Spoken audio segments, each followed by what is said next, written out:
Military Broadcast Radio, the station that's giving veterans a voice. Find us on the web at mbradio.us. Think of all that time. Every wait in the winter. All those hours no one else. Think of all that time. Think of every sacrifice in the summer. Every wait in the mornings on the levee. Late nights in the film room. Bus rides to playoff games. Every bump in the road. Every moment of ecstasy.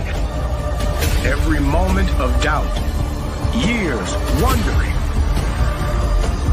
Is it all worth it? It's all led to this. Man, I got this. It's a 60-minute drive for a 60-minute game. After all the miles we've traveled, we're almost there. After all the hours we've worked, one more can make us legends. After all that time, this is our time.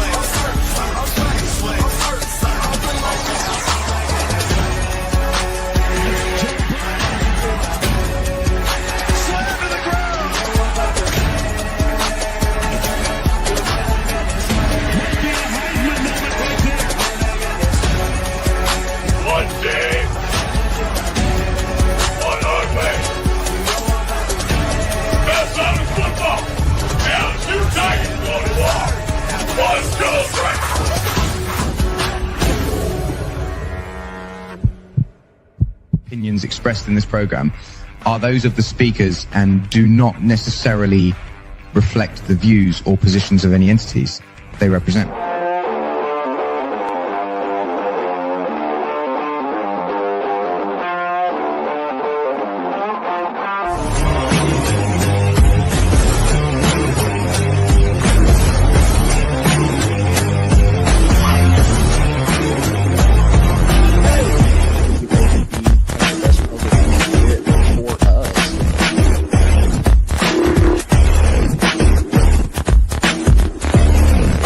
Good knowing exactly where to go with the football.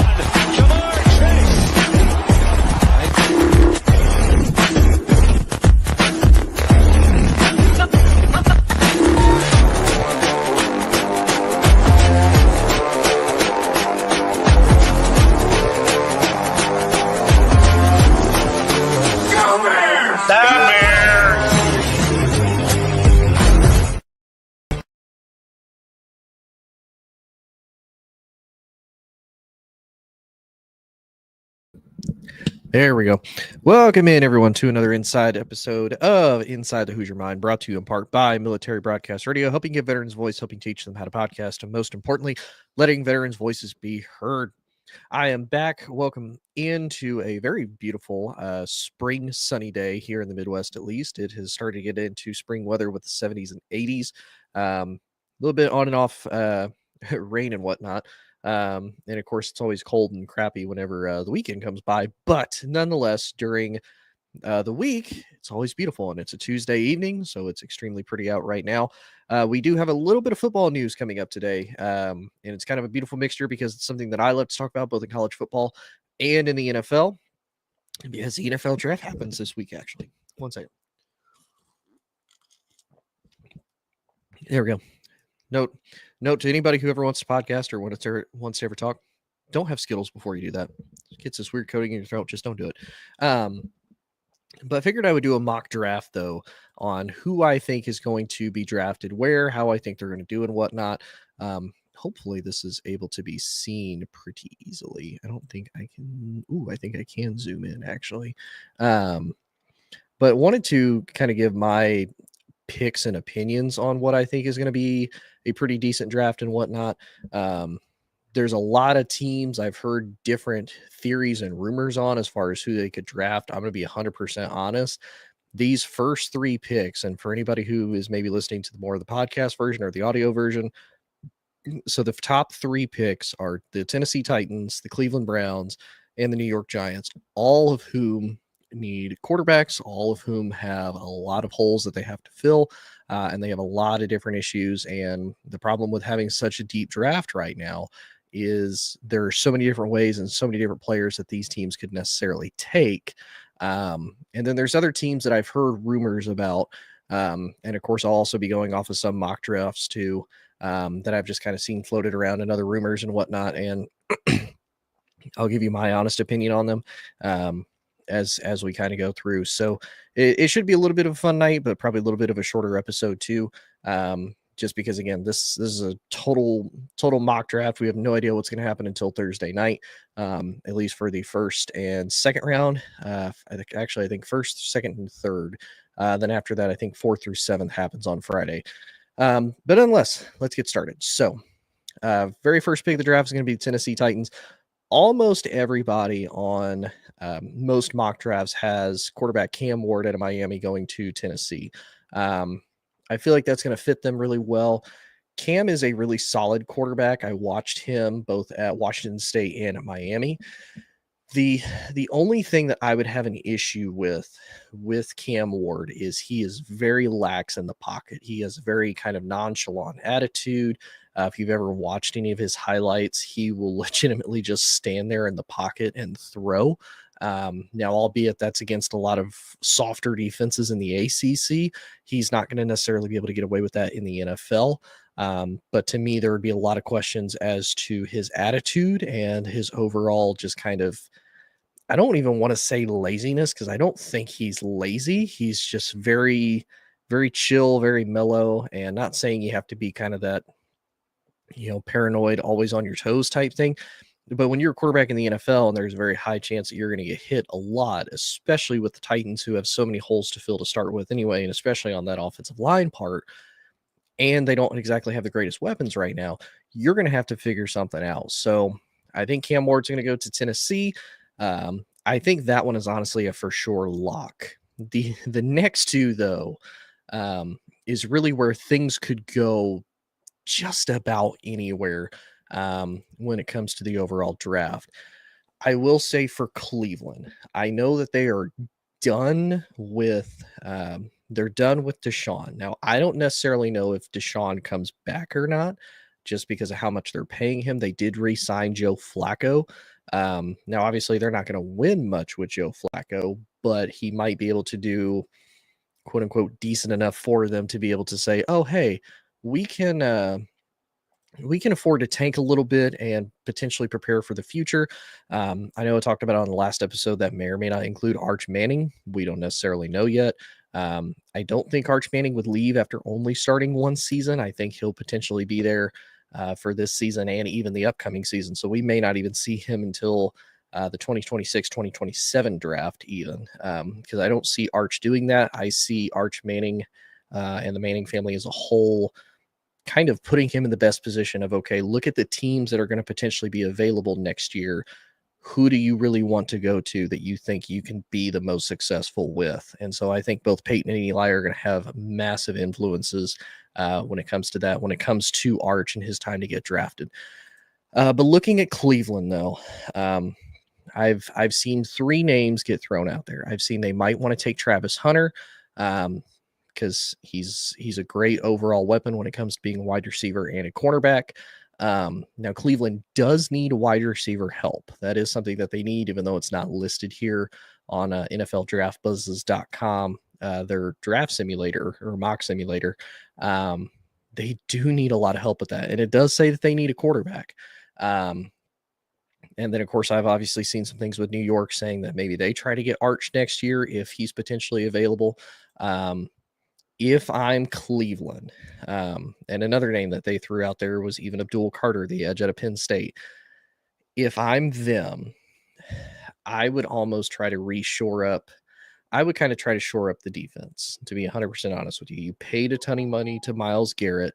At least have one side of the ball where you know you're solid. Don't kind of go quote unquote half-assed with Cleveland in one area and then, or not Cleveland, offense on one side and then defense in the other. Don't go half-assed with it. If you're going to do it, go all out.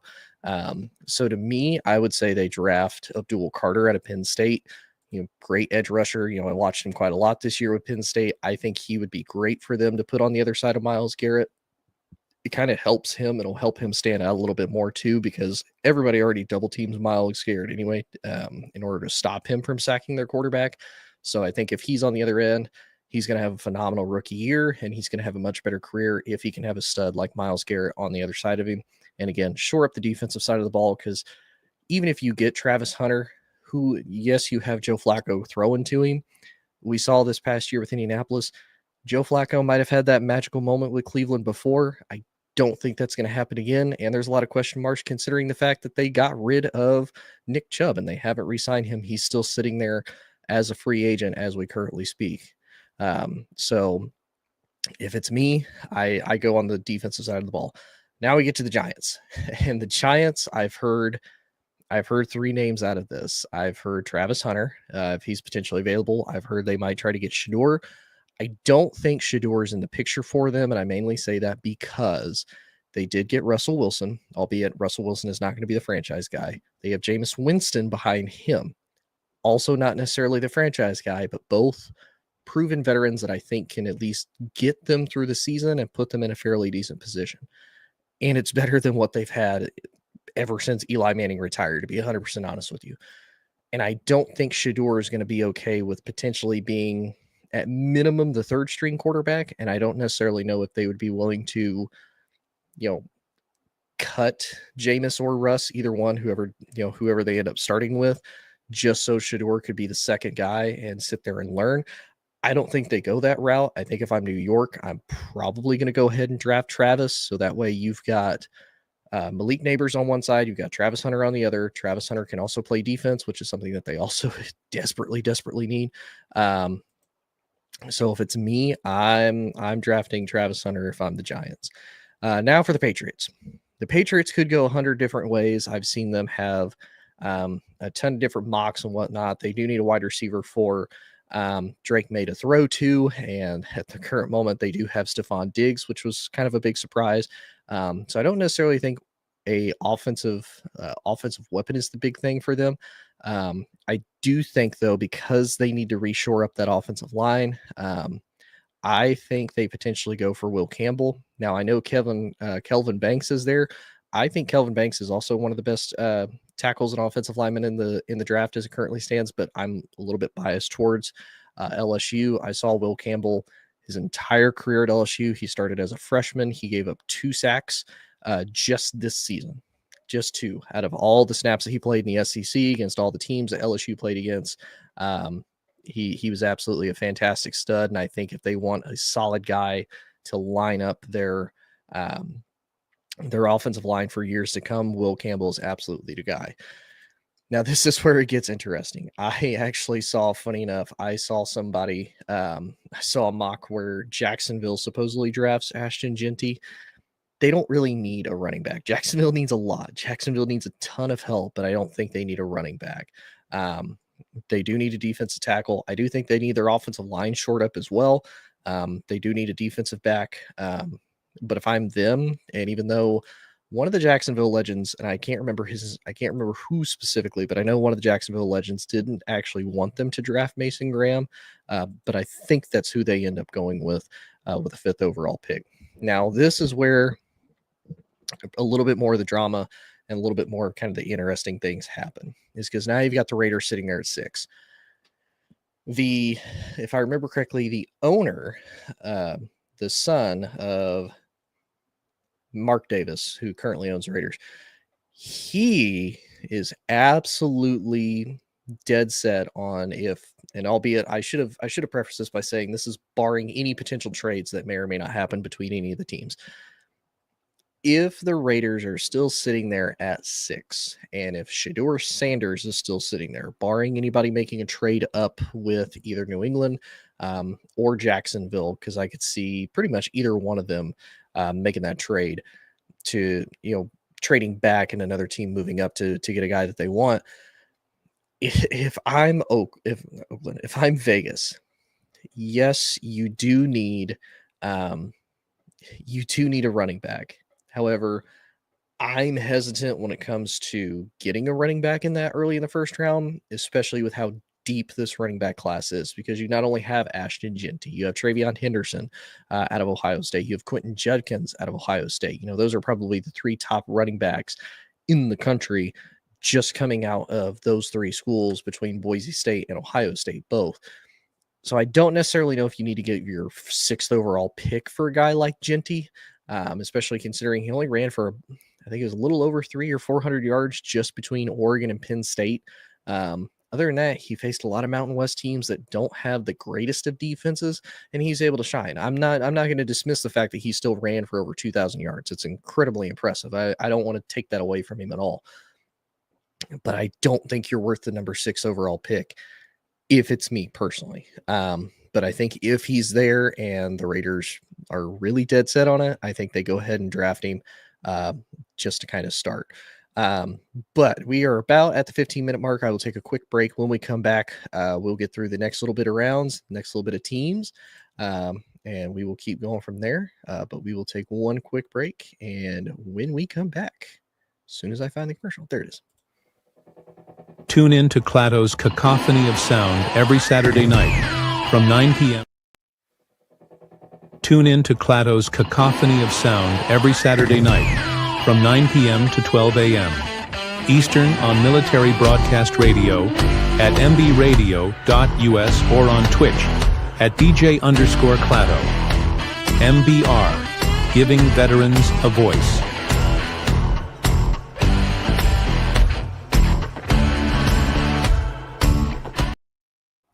Okay, hopefully I didn't cut that out because my internet is being really weird and it's not wanting to play the commercials and the videos, at least on here. So hopefully I didn't cut that out at a weird time.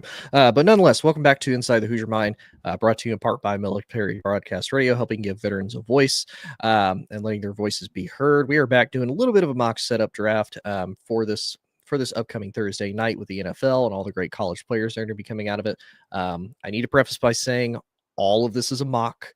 This is barring any trades. I don't know what trades may or may not happen. There's a lot of rumors as to who may or may not trade up to potentially get guys. This is just going to be as it is currently as it stands. All 32 teams, where they sit right now in the first round, who I think they get, who they will probably go for, who they should get. So far, just for a little recap, we have the Titans getting Cam Ward at number 1. The Browns get Abdul Carter. The Giants get Travis Hunter. The Patriots get Will Campbell. Jags get Mason Graham. And the Raiders get Ashton Jeanty. Now we move on to the Jets. The Jets are another team that need a lot of help. And it's funny that it's not on here, even though it absolutely needs to be. The Jets do need a lot of offensive help. They have Garrett Wilson, and they do have Alan Lazard. Now, they do have 2 great running backs in Braylon Allen and Braylon Allen and I cannot believe I don't remember the other running back for the Jets. But they have 2 outstanding running backs nonetheless. But they need a lot of help on that offensive line. If I'm the Jets, personally, and if I'm the GM of the Jets, I would go for Kelvin Banks. Now, I know some people have them potentially going for Tyler Warren, tight end out of Penn State. I don't necessarily think that would be a bad move. I think it would be a wonderful weapon for Justin Fields to be able to have. However, if I'm the Jets, if I want to do it correctly and I want to do it the right way, I would draft Kelvin Banks out of Texas. That's who I'm going to go with for the Jets. They may not actually do that, but that's who, if it was me, that's who I'm going after. Now you're looking here. We've got Carolina sitting there at number 8. Carolina is another team, needs a lot of help. Just sitting here looking at some of the available prospects still, some of the higher rated prospects available still in the draft. They do need an edge rusher. They need a quarterback. They need a wide receiver. They also need a lot of help. I honestly wouldn't be surprised if they don't go after McMillan out of Arizona. I think they go after him. if they do think Bryce Young is going to be the guy, he needs somebody to throw to. He doesn't have anybody other than Adam Thielen. I know they have Xavier Legette out of that they drafted there as well, but he's not really been established as the guy. So if I'm them, I'm going to get the next best wide receiver that's available. Now, some people might potentially even argue that's Matt Golden. You could probably even throw in Tyler Warren at tight end, to be 100% honest with you.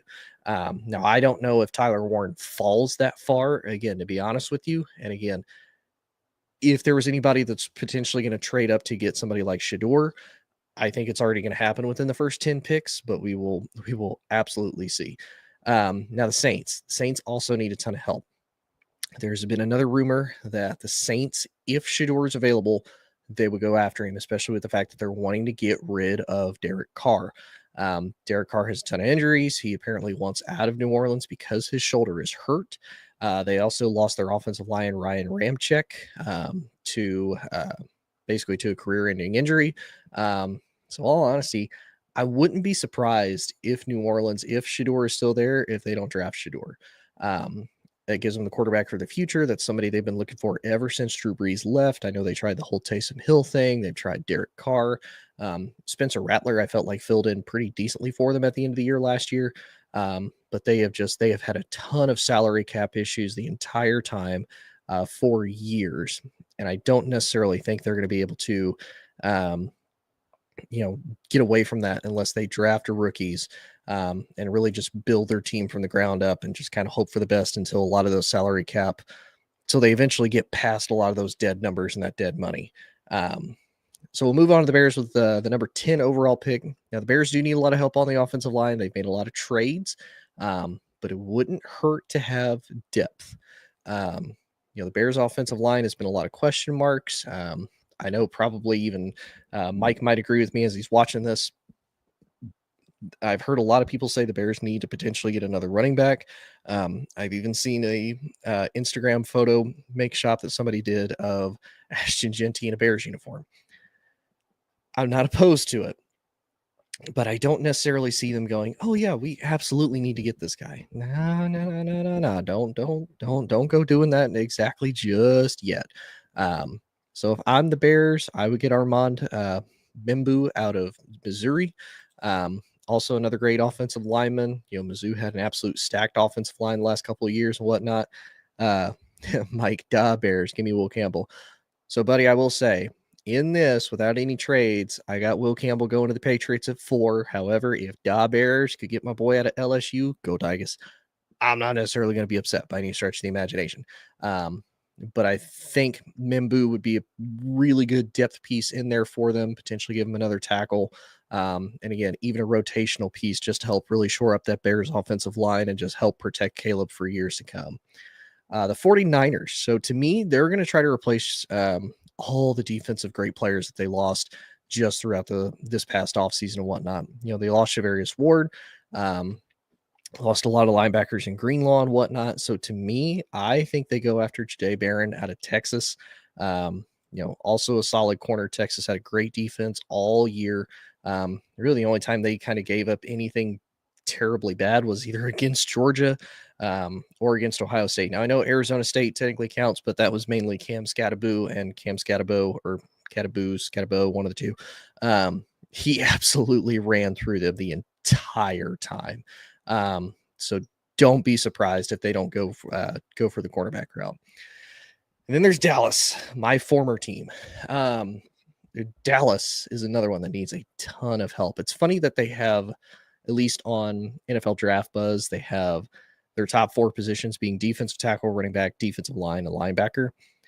They need a lot of help on the offensive side of the ball.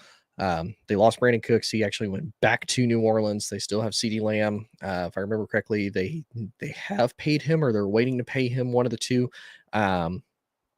They need a lot of help on the offensive side of the ball. They need offensive linemen because you lost Tyron Smith. Zach Martin retired this past offseason. You really haven't found a center to replace Travis Frederick in a long time. But the other thing they need a solid number 2 behind CeeDee. And I think if I'm Dallas, I go after Matthew Golden out of Texas. Maybe they try to go after a tight end and Tyler Warren and maybe try to get kind of that Jason Witten replacement for anybody who watches a lot of older Cowboys football when it comes to like the early 2000s. Jason Witten was an absolute stud. No, he didn't necessarily have the numbers that, Rob Gronkowski, Tony Gonzalez, Antonio Gates, all them put up, but he was a solid security blanket for Tony Romo, for Dak, for all those quarterbacks for years in Dallas.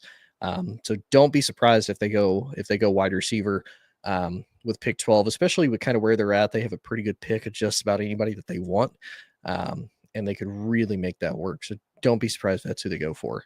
Then you have the Dolphins at 13. Now, this is where some of these websites kind of make me laugh, because you have the guards. They need a lot of help there.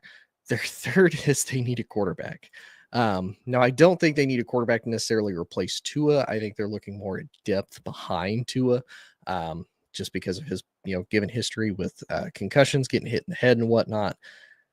I don't think you necessarily have to draft a quarterback, especially here at 13. They might wait a little bit longer in the draft. There is a potential that a guy like Jackson Dart might be available. And I think if he was there with Mike McDaniel, it would be a completely different story of him being in a pretty decent environment. As far as a plethora of weapons, you'll potentially have Tyreek Hill, depending on how, what happens with Tua. Jalen Waddle, you've still got a fairly decent offensive line. Now, their running game to me is a little bit of a question. I know Chan kind of, had a pretty good, decent year and whatnot. The defense is another question to me, though, for the Dolphins. So if I'm them, probably going after Josh Simmons, the offensive tackle out of Ohio State, probably going to be your next best bet, especially considering Will Campbell will already be gone. Membu out of Missouri will already be gone, and so will Kelvin Banks out of Texas, more than likely. So if I'm the Dolphins, that's where I'm going. Then we get to my hometown Colts. Colts are another team. So it's funny. I was talking to my buddy Mike, not Mike Hughes, Mike that I work with. Shout out to you, Mike. He kind of brought up a really good point, and he kind of brought up more of a hypothetical, right? If Shador was there for the Colts, he's like, why not kind of take the swing and the pitch for him? He said, and he did bring a good point. The Colts don't necessarily have a bad team. I do think the wide receiver is still a little bit of a question, because to me, they still don't have a truly number one established guy. I know a lot of Colts fans and other teams will make an argument that it's Michael Pittman Jr. He hasn't proven to me that he's the guy. And he's been like the only big name there for years. And I know some people will argue, oh, well, he doesn't have a quarterback to throw to him. And what happened with DeAndre Hopkins then? He hasn't had a quarterback for years, still produces massive numbers. At least he did when his prime. Terry McLaurin hasn't had a solid quarterback since Jaden Daniels arrived, still put up solid numbers. So you can't tell me that, oh, well, he doesn't have a good quarterback throwing to him. If you're a good wide receiver, you can even make bad quarterbacks look fairly decent. So I don't necessarily want to hear that argument. If he is still available there at 14, now I know, funny enough, Mike and I talked about this a couple weeks ago. Tyler Warren is probably considered the best tight end in the draft. Again, I'm going to be a little bit biased, but I will also be realistic. Mason Taylor at LSU is also a fantastic tight end to be able to potentially draft if you can't get Tyler Warren, but if he's available, I think Indianapolis goes after him. He'll kind of be able to be that Dallas Clark replacement that they've been missing for a really long time. Dallas Clark was that extension of that passing offense game for years under Peyton. Unfortunately, about the time that it was coming to an end, he was already older. They were having to worry about cap space, and it just kind of seemed like his prime had long since left him and whatnot. So if they're able to get him, I think Tyler Warren's a great fit in Indianapolis. I think he'll be super utilized, and I think whoever the quarterback is, that gives them a great safety blanket to be able to work with. The Falcons, the biggest thing they absolutely need an edge rusher. I think they get Shamar Stewart. I really hope I'm not butchering that. I think they get him out of Texas A&M. Again, they could potentially go another way. They could get James Pierce out of Tennessee. They could potentially even get Michael Williams. I think any of them would potentially be really good to grab just because of where they're coming out of and whatnot. But the Falcons absolutely need an edge rusher because their pass rush game has been terrible for really a long time. Their defense just kind of continuously gets worse and worse and worse as the years go by. Now we get to Arizona. I'm going to be honest. To me, Arizona needs a lot of help. They kind of had a lot of guys that are kind of no names that they're really just being able to make it work. They do need a lot of help on the offensive line, the defensive line, and the tackles and whatnot. I'm kind of looking through here. I'm gonna be honest. This is one of those I'm looking at whatever NFL Buzz has. I'm like, is there a guy maybe they reach on? I don't think Gary Zabel out of North Dakota State. Maybe I have heard good things about him. Maybe they take him at 16. That might be a little bit of a reach. I'm gonna be honest. Arizona needs a lot of help, and I don't know if any of these guys kind of after that, especially on the offensive side of the ball, are going to be at that level where some of these teams might need, but we'll see. Cincinnati with Trey Hendrickson, because I absolutely got roasted on TikTok about this when I made a Joe Burrow video. Trey Hendrickson is not a free agent. He is on the franchise. He's either on the franchise tag. No, he is still under contract. They're trying to negotiate because he wants to get paid more money. So he's not technically free. They have tried to look for trade partners for him. They haven't really found anybody yet that I think is willing to give them the compensation for him, because the last I heard, if I remember correctly, they are wanting a first round pick quality for him. And I don't know if they'll get that for him considering his age. But who knows?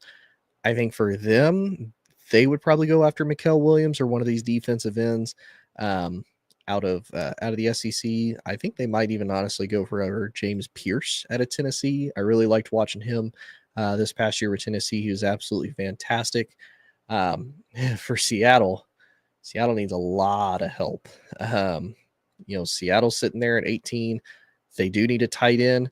Colston Loveland might be another tight end that's honestly drafted before Mason Taylor, and it's kind of unfortunate, but I don't necessarily see that as kind of a slight.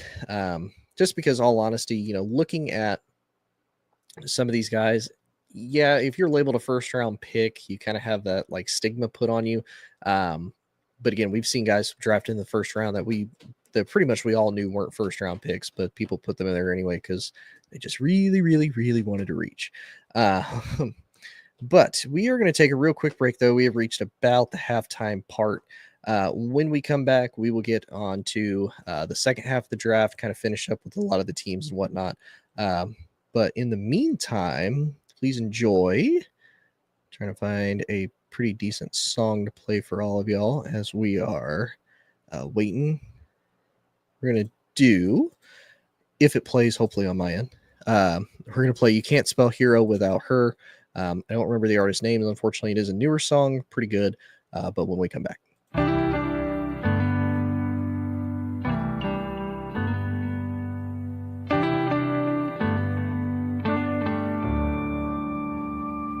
Signed up to fight for freedom. What a price you had to pay. Picture in a helmet, missing family every day. Your Lady Liberty, dressed like G.I. Jane. Some scars we'll never see. She will never be the same. She's a mother, she's a daughter. She's a sister and a friend. Standing tall in that uniform until the very end. When Uncle Sam called, she signed that line to serve. 'Cause you can't spell hero without her.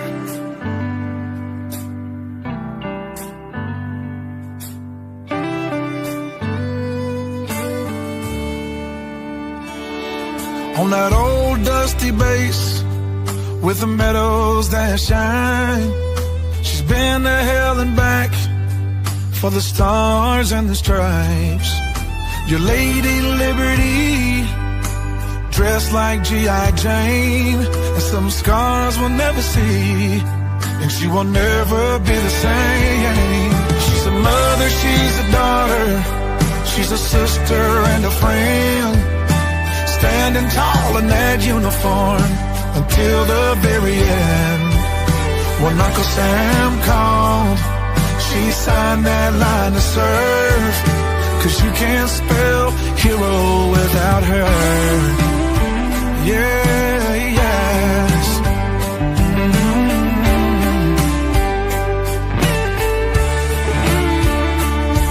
For the ones that didn't make it, we will pause and then we cry.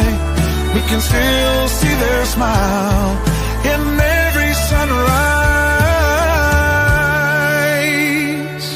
She's a mother, she's a daughter, she's a sister and a friend, standing tall in that uniform until the very end. When Uncle Sam called, she signed that line to serve, 'cause you can't spell hero without her.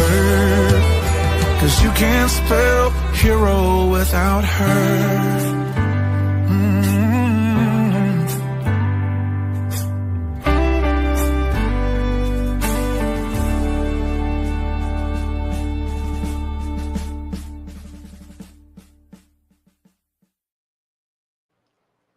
All right, welcome back in, everyone, to Inside the Hoosier Mind, brought to you in part by Military Broadcast Radio, helping give veterans a voice. And special shout out to Coffee Anderson for his song, You Can't Spell Hero Without Her. I feel really bad I cannot remember his name off the top of my head. And it's also not in our little video repertoire. It says song name, but doesn't have his name, unfortunately. But we are doing 2025 NFL mock draft as far as who I think some of these teams will get, as far as needs that they potentially have. Again, this is also barring any trades that may or may not happen with some of these teams and whatnot. So just keep that in mind. There will probably more than likely be trades on draft night. And some of the trades and draft picks might shock you, because believe me, I've seen a lot of teams, they pick a guy and I'm like, I don't know why you picked them. There's much better options out there. But nonetheless, though, we are on pick 19 with the Buccaneers. They do need an edge rusher. Buccaneers are honestly a fairly solid team. They brought a lot of their guys back. They didn't really lose a whole lot of guys. It does say they need an edge rusher, a tight end, a cornerback, and a quarterback. I think if you're Tampa, just because of needing a defense and always needing that help on the defense, I think they get Mikael Williams out of Georgia. Now the Broncos, they do need a wide receiver. Now it's kind of funny.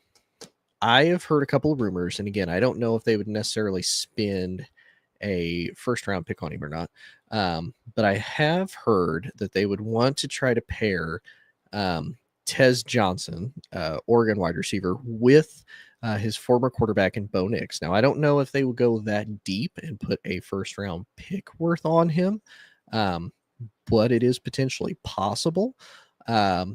Nonetheless, I think Luther Burden is solid. I think right here, Emeka Ibuka out of Ohio State, he's been there for years. And keep in mind, he was kind of the security blanket behind a lot of the big names that have come out of Ohio State the last couple of years. You know, you look at Garrett Wilson, you look at Chris Olave, you look at Marvin Harrison Jr., even Jeremiah Smith, his freshman year this season.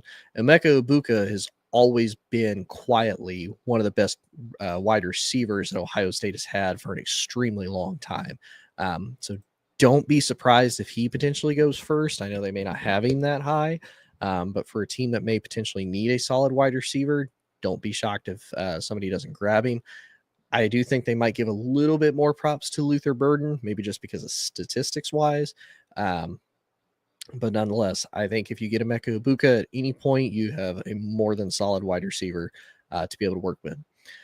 Now, the Steelers, to me, they need two key positions. They absolutely need offense. They definitely need a quarterback.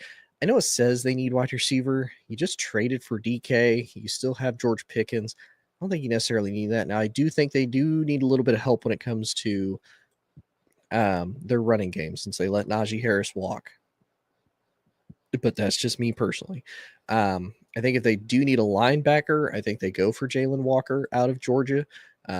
Just because knowing the Steelers, knowing how they are with defense, knowing how Mike Tomlin is, he's not exactly the greatest offensive guy, so he might go more the defensive route with that, even though they might need a lot of help in other spots. Then you got Los Angeles. You got the Chargers. Chargers are also kind of in that spot where They still need a little bit of help on the offensive line part. To me, they do need a wide receiver. I don't think they necessarily go for one right off the bat. But to me, they might even go for either Walter Nolan or Kenneth Grant out of Michigan or Ole Miss. I'm just going to say purely by ratings and rank, I'm going to say they go for Walter Nolan out of Ole Miss. Don't know if that'll happen, but we will see. Green Bay. So I know Green Bay typically needs help on their offensive line just because of where they're at. Unless they really want to do a reach on somebody, I don't know if they'll spend maybe that first round pick on that spot specifically.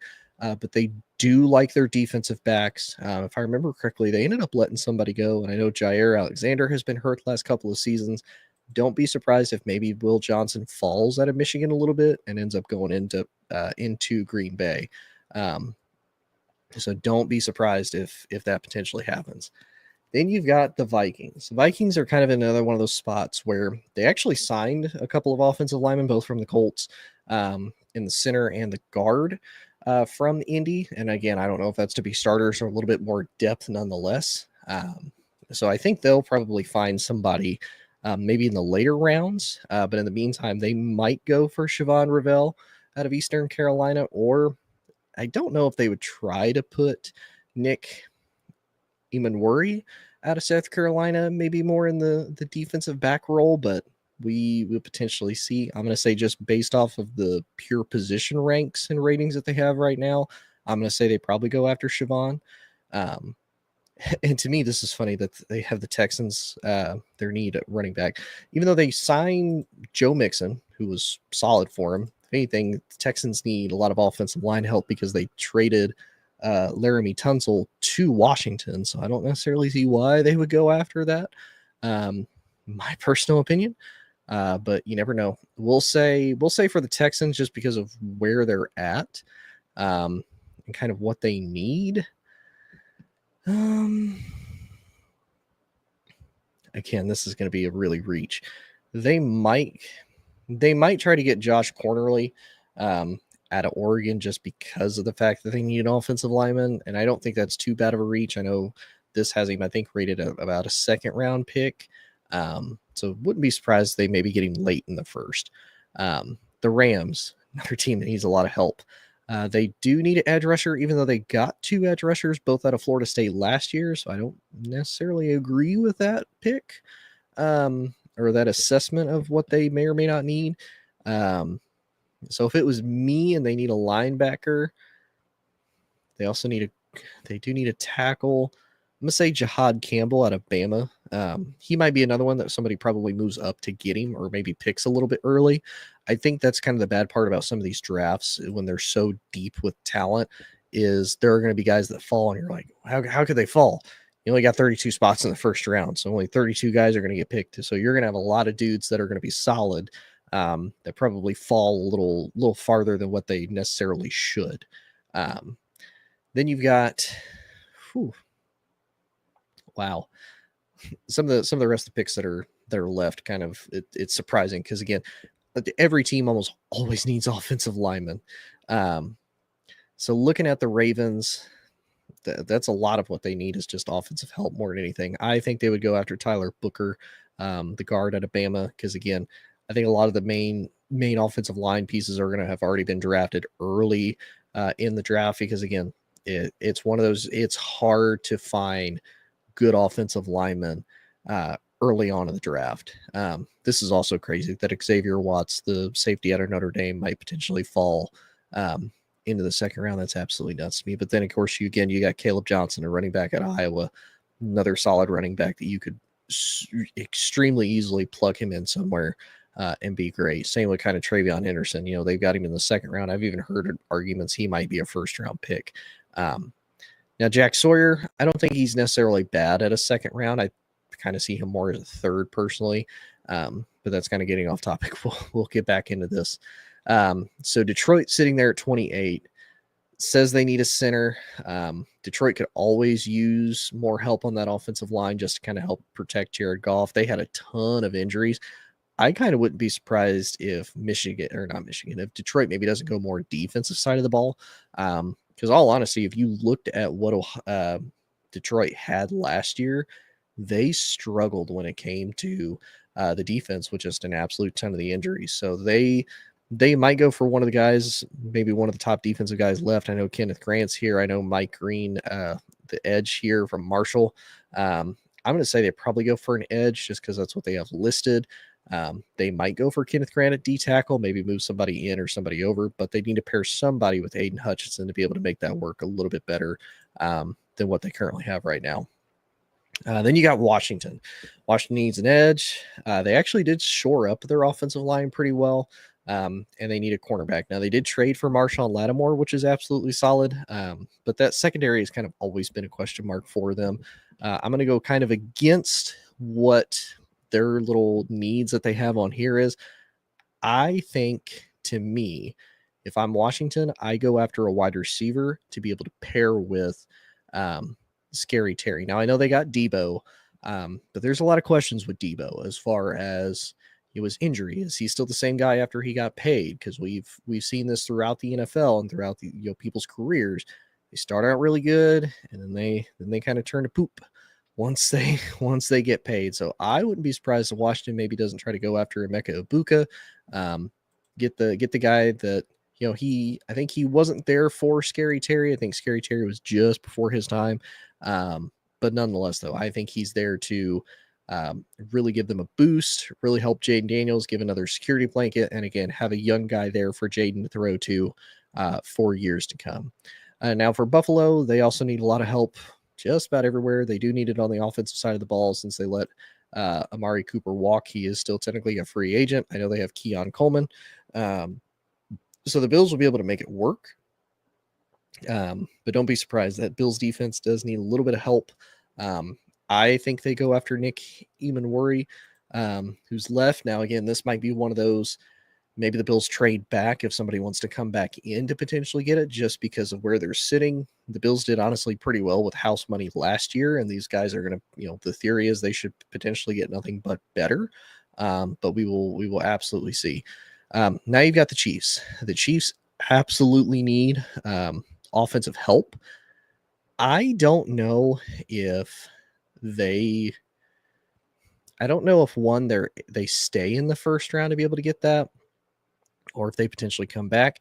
Again, looking at some of the guys that are here, just overall for some of these teams, I know they're going to be looking to replace Kelsey. I know they got rid of Joe Tooney. They're going to need him. They would probably like to have somebody else to pair with Chris Jones. Again, this honestly, these last few picks are probably just going to be reaches for me. This one's just going to be a personal bias just because I like him, and I think if he was to go to the Chiefs, he would probably be in the best spot. But honestly, these two guys here, between Mason Taylor and Gunnar Helm out of Texas and Mason Taylor out of LSU, I think you put either one of those in that Kansas City offense with Patrick Mahomes, and they're going to absolutely flourish. I'm going to give it to Mason Taylor. Just because, again, I'm a little bit personal biased. I'm going to be 100% transparent and honest with that. That's what I'm going to go with. Then you got the Super Bowl champs in Philly says they need a linebacker and an edge rusher. That is true since they did lose Brandon Graham to retirement just because of his age and whatnot. I'm going to say they probably go after Princely. I'm not even going to try to butcher that last name. I'm going to be 100% honest with you, out of Ole Miss. Yeah, some of these, I'm going to be honest with you. It's some of these are kind of reaches when it comes to this. I think the first few picks will probably be pretty close, if not pretty solid. Again, that's barring any trades. But again, that's kind of the good and beauty about college football, and especially a draft like this, is there are so many deep positions and there's so many very good players in this draft. It's almost hard to kind of screw it up. It's one of those, you kind of get these types of draft classes I'm going to say like every 3 to 4 years, maybe sometimes even longer. I think the last time I saw a draft class really this good, 2014 was a pretty good draft class. 2016 was a fairly decent draft class. 2017, kind of make arguments, kind of meh. But you look at 2020, you look at 2019, those were pretty decent draft classes because you had a ton of great players come out. So I think this is probably going to be one of the deepest draft classes we have probably for a while, just because the amount of names that have absolutely come out and made extreme names for themselves. We may not see this again probably for a couple more years. I know the quarterback situation is always one that I kind of look at to watch. Next year will probably be pretty interesting. Like I said, a lot of talks. Is it going to be Arch? Garrett Nussmeier out of LSU is potentially going to be available next year. I know Quinn Ewers is actually on here, and I don't even have him getting drafted yet.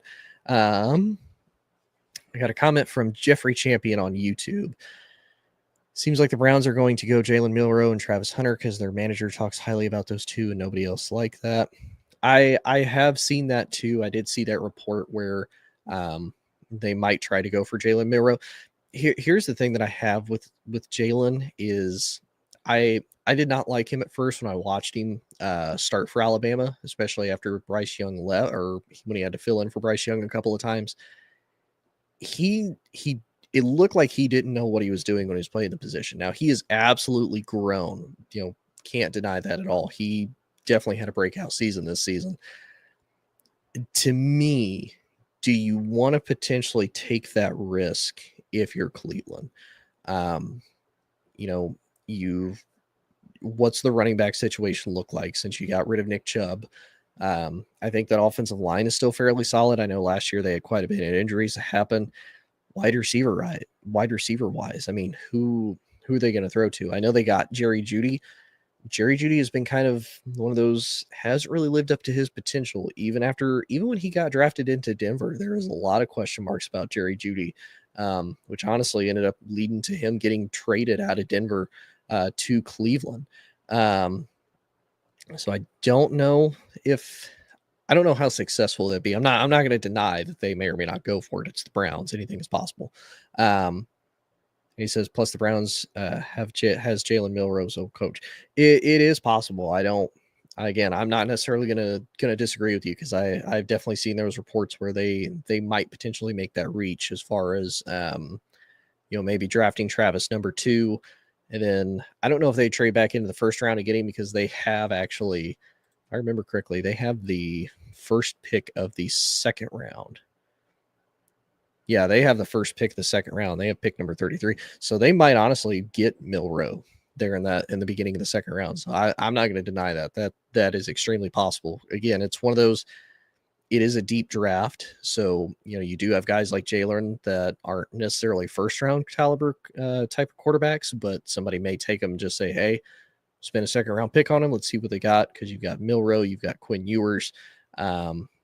Technically you've got Will Howard. Again, I didn't even think Will Howard was going to win a national championship. He proved me wrong, but I don't know if he's necessarily a NFL starting caliber quarterback. So I don't disagree. But Jeff says, but I think they start Kenny Pickett because he's still young. He still was the first round pick and has potential. I do think Kenny does have potential. I think with the fact that he did get to spend time with Philly this past season, he got to sit behind Jalen. You got to kind of pick the brains of both Kellen Moore and Nick Sirianni, even though as much as I don't like Nick Sirianni. He got to kind of see what a successful franchise looks like. He did get some quality starts in there. I know he filled in for Jalen the last part of the season, and obviously he took some garbage time snaps in the Super Bowl. That's still experience, still reps. I think his confidence might have come back from Pittsburgh going into Philadelphia. So again, I don't necessarily disagree with that at all. I think if there's just a lot of questions about Cleveland, to be 100% honest with you, with Joe Flacco, with Kenny Pickett, with Deshaun Watson, and then if they bring in Milroe, it kind of leads you to question who are they cutting. I mean, they could cut Deshaun. I mean, they still owe him the money, and they owe him the money regardless. It's going to be a cap hit no matter what they do. So yeah, it'll be interesting to see what happens up there in Cleveland with the Brownies. But appreciate everybody tuning in. If you liked what you saw, please follow me on just about every social media at Inside the Hoosier Mind. If you liked everything that you saw here on Military Broadcast Radio, who helps give veterans a voice, there is a little QR code right. Keep getting them mixed up right there. Bottom right of the screen, you can scan that. That'll kind of help give you a little bit more idea about militarybroadcastradio.us. All the great shows, all the great podcasts, all the great veterans that are on here, help give life advice and whatnot. So it'll absolutely check them out. And last comment from Jeffrey. Yeah, Joe Flacco, why I don't understand why Browns fans love the man so much. He didn't do much besides throw back-to-back pick sixes in the playoffs. He did, but he had that weird, little part there, man, where he kind of went off statistically. Like, again, he's throwing for like 300-400 yards, but you're right, he's throwing like 3 picks. He's throwing 4 touchdowns, 3 interceptions to boot, and 2 of them being pick sixes. So I get it, but for Cleveland, man, there has been a whole lot to be happy about for a whole lot of times. So whenever you kind of see magic like that, you kind of see that Cinderella spark, it's like, maybe. I didn't think it was going to happen with Joe Flacco, but again, you never know. Appreciate everybody tuning in. I don't know if I'll be back next week, maybe to do a little bit of a NFL draft post recap, kind of give my thoughts as far as what happened, what I think some of the picks are and whatnot. But nonetheless, we will be back. And again, you can check me out at all the social medias at Inside the Hoosier Mind. And if you like any other of the other military broadcast radio and some of the other great veterans and voices that they have, definitely check them out. Other than that, hope everybody has a great night and peace. Ladies and gentlemen, thank you for tuning in to Military Broadcast Radio. As we wrap up today's show, we want to remind you that the podcast of today's episode will be available right after we go off the air. So if you missed any part of the show or want to listen again, be sure to check it out. And remember, we're here to support and honor our veterans. Your stories and experiences matter, and we are committed to giving you a platform to share them. That's right. We're here to give our veterans a voice. So don't forget to catch the podcast and stay connected with us. Giving our veterans a voice.